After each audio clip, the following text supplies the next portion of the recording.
Hello everybody. On this trip, I will be visiting Moscow, Russia.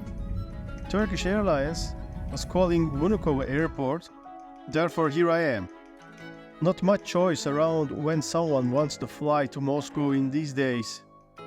The first impression is that the airport is kind of empty, with no foreign airliners but Russians.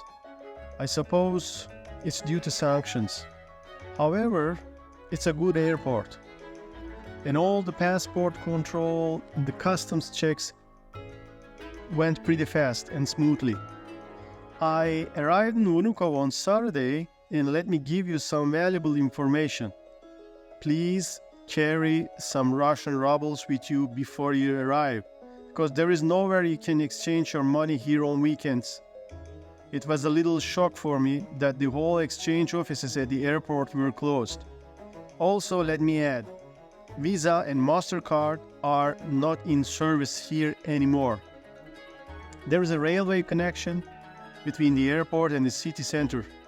The train called Aero Express is located just beneath the airport's first floor. I bought my ticket from the ticketing stand right by the elevators, and the ticket lady helped me to exchange my US dollars into rubles, of course, from a little lower exchange rate level than the normal market price. Epic. The train departs every 30 minutes from the main station, and if you are prepared for the metro stations in Moscow, you will have no worries. It takes you to the center of the city, well, almost.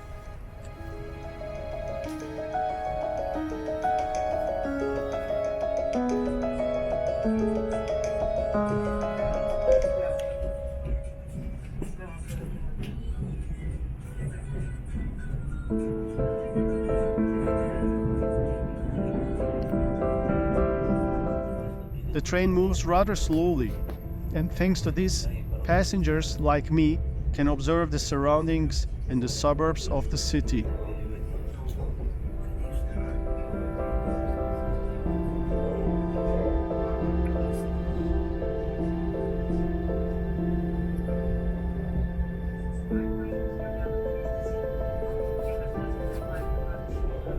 As I see, the outskirts of Moscow are covered by small forests. There is plenty of greenery. Since Airbnb is not working in Russia, there are local substitutes for similar service.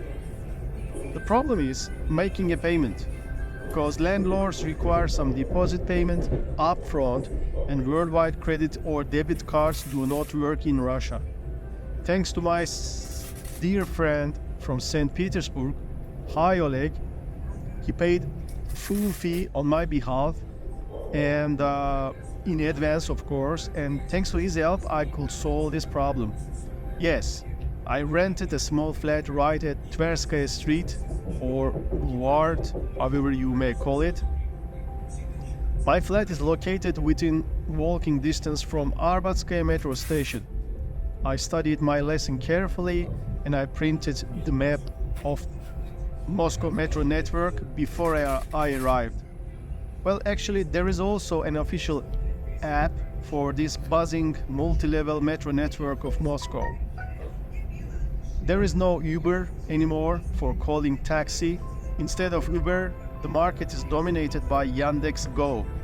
It is very convenient and cheap. In the past, actually when I visited Moscow for 5 times, taxi fares were up to the sky for foreigners like me, but now it looks like the competition is transparent and the fares are fair. Like many underground metro systems in the world, here the stations are located in the depth of the underground. So this is the purpose of it, you know. Discovering the Easter eggs of Moscow metro stations is kind of standalone goal for travelers. You just need to dedicate a day or two for this. But maybe for me, maybe it's for next time. I'm rushing out to my flat now. Yes, this is my flat. It's looking straight at the famous Tverskaya Street that ends right by the Red Square, only several hundred meters far from the Kremlin. It's a small but cozy.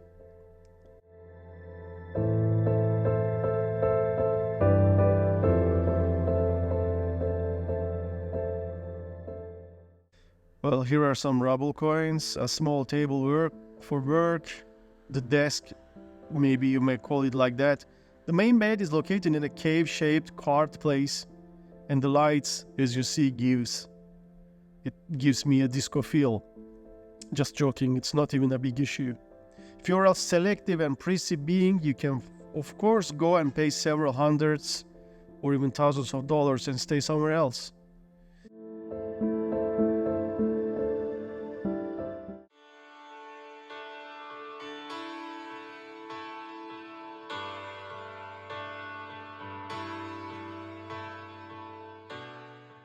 I already like the place. It's an old Russian building with a style and character, and I cannot complain.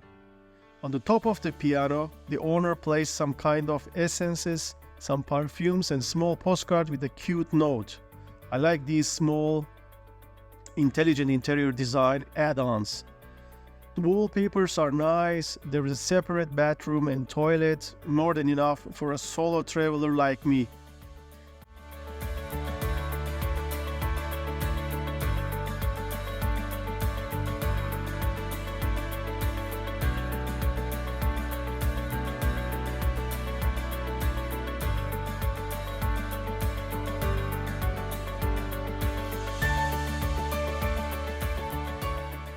I made a small shopping from the supermarket down there, situated by the corner. I bought some bagel, cheese, kefir, cucumbers, and so on.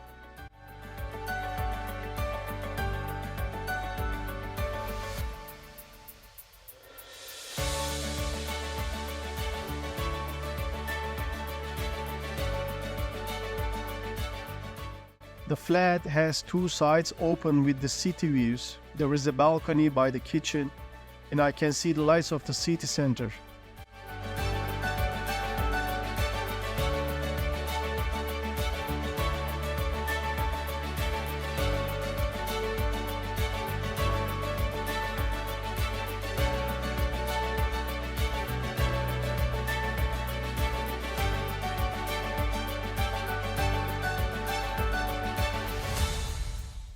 Well, this stick, I think it's a spare part of curtain accessories, but I think it can be useful.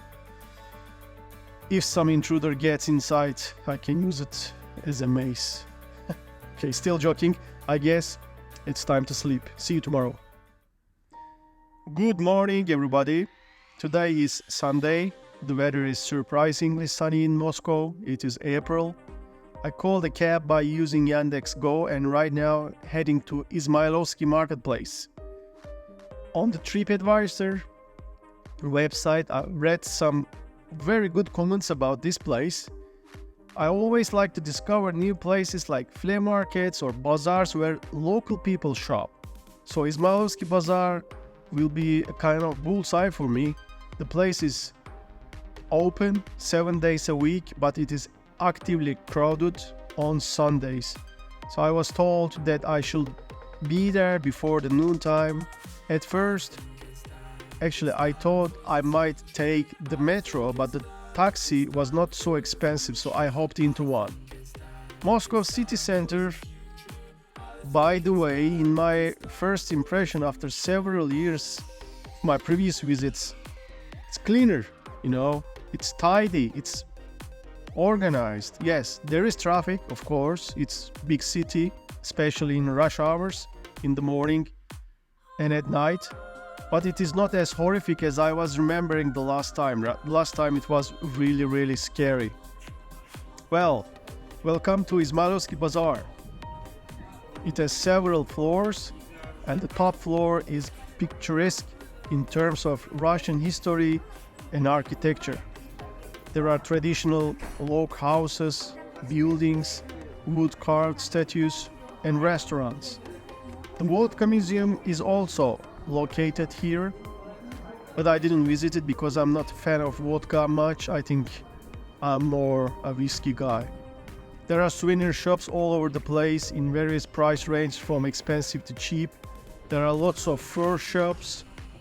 By the way, I noticed fur of wolves, bears, foxes, shops that are selling old Soviet items, clothes, wristwatches, dresses, uniforms, and 1 billion other types of new or old items, some artifacts, some military stuff even.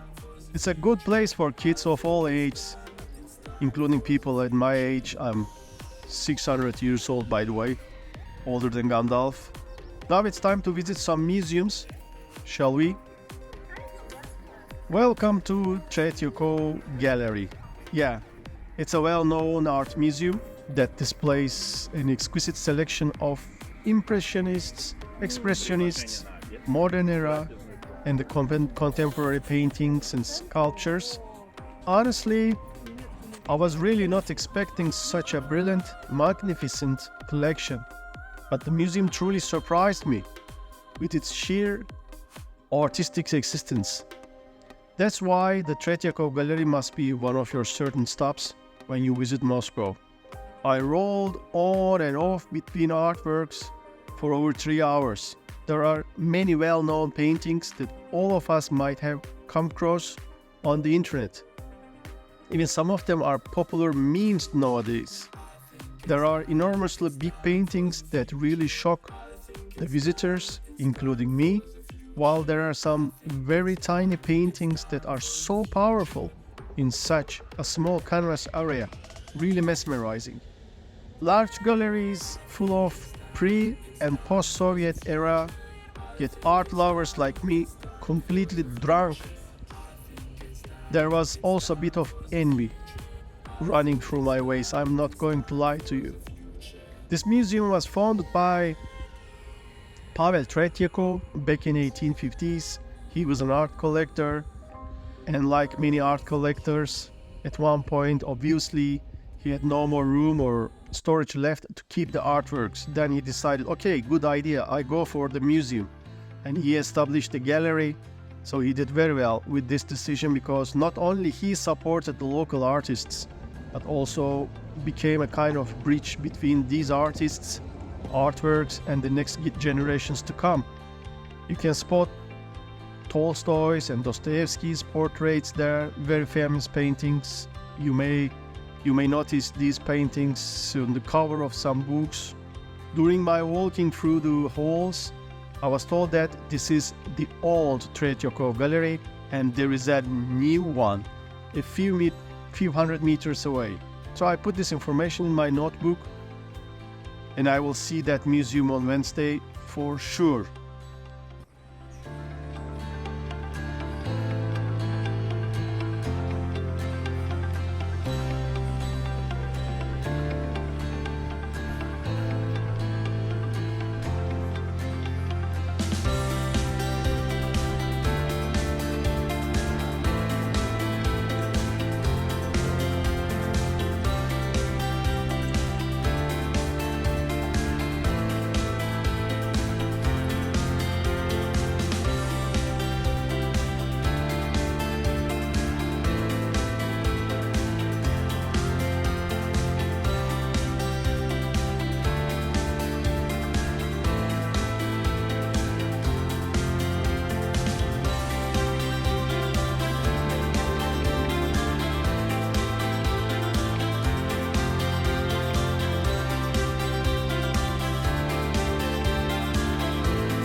Right out of Tretyakov Gallery, on the way to Zhubovsky Boulevard or Zubovsky Boulevard, how you call it, I don't know, there's a small bridge over the Mosco River named Crimean Bridge.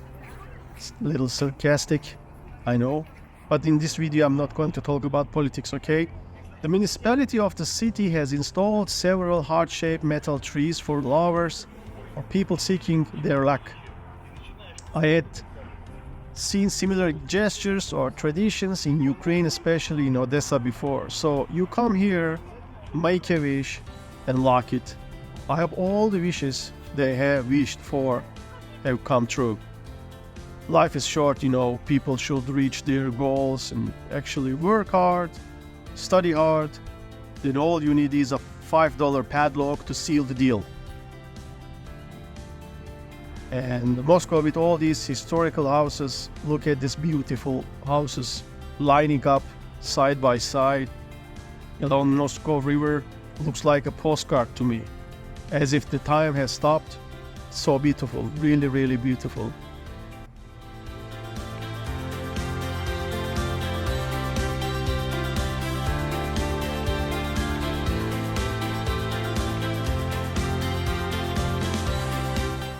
Now heading towards Kremlin and the Red Square, walking by the Bolshoi Moskovetsky Bridge. This video is not going to say anything about politics. I have my opinion, I'll keep it to myself. But I've noticed some people gathered there around a photograph covered by the flowers on the bridge. When I approached them, I realized that it was the very spot where Mr. Boris Nemtsov was assassinated, just several meters far from the walls of the Kremlin.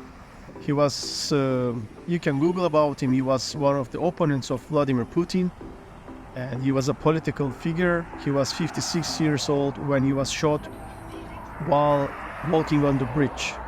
It's really pity, As you continue walking, there is Red Square, of course, where all the magic happens, all those military parades, iconic photographs, events and actions took place here.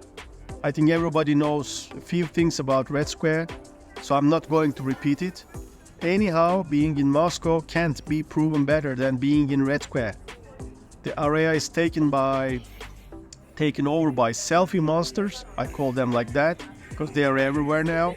Maybe I'm part of them as well. Naturally, as it's a #1 tourist attraction spot, there is a GUM. GUM is a shopping mall opposite of Kremlin.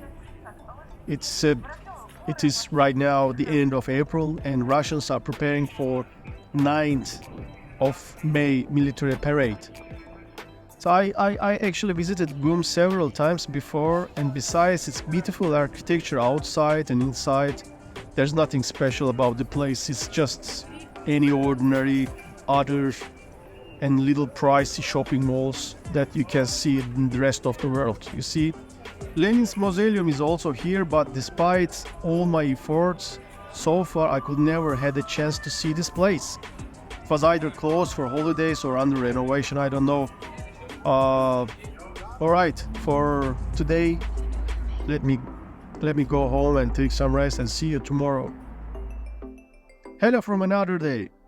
So, today's plans. Today I'm visiting the new Tretyakov Gallery. I couldn't deny visiting this beautiful gallery. I hope it is beautiful anyway, which is situated by the Mosco River. I walked from my flat in Tverskaya Street to here for over an hour, but it was really, really refreshing. Well, this you see, this is the Peter the Great statue, which is almost 100 meters tall, and it is actually not so old statue. Actually, it was erected only in 1997. It's a complete metalwork, by the way, and weight is about 1,000 tons of steel, copper, bronze mixture. It's really, really impressive.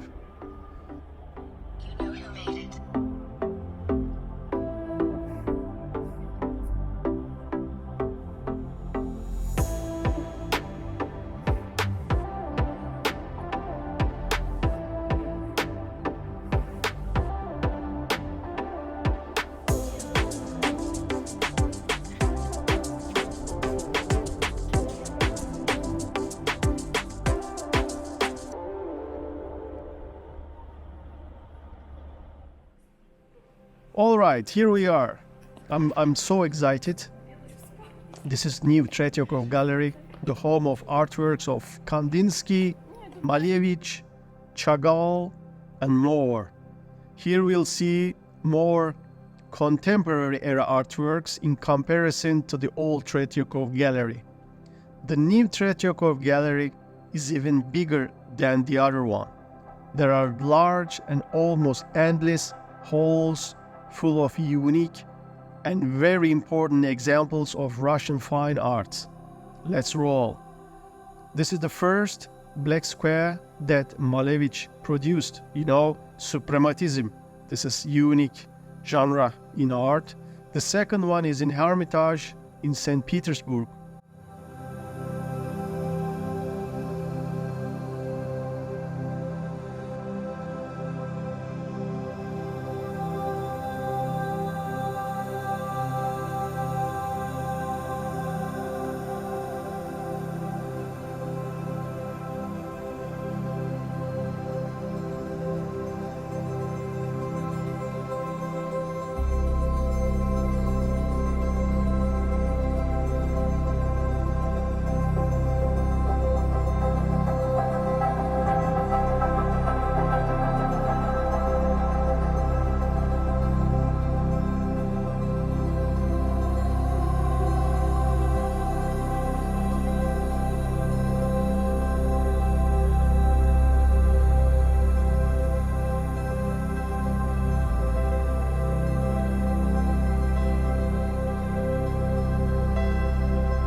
When I went out the museum, I had a little back pain due to 4 hours of non-stop walking in the museum. It was an eye-candy experience, really. As I sat by the garden, this fat boy, Bumblebee, landed on my lap and take a short rest with me, and we enjoyed each other's company for some time. Obviously, it was tired like me. Well, overall, Moscow this time had a better impression on me. I wish I could visit Pushkin's State Art Museum and several other points, but I left these plans for my next trips. When you are here, try to stay somewhere in the center of the city. It is more convenient when you walk around. The city is safe, of course, unless you seek trouble. People are friendly enough and prices are average. If you are an art enthusiast like me, for example, Moscow has a lot to offer. There are magnificent concert halls, theaters, opera houses, and museums in the city. Moscow has a texture carved by the history of hundreds of years. Walking in the streets where Tolstoy, Turgenev, Chekhov, Gogol, or Pushkin walked is another priceless feeling. Until next video, take care. Bye.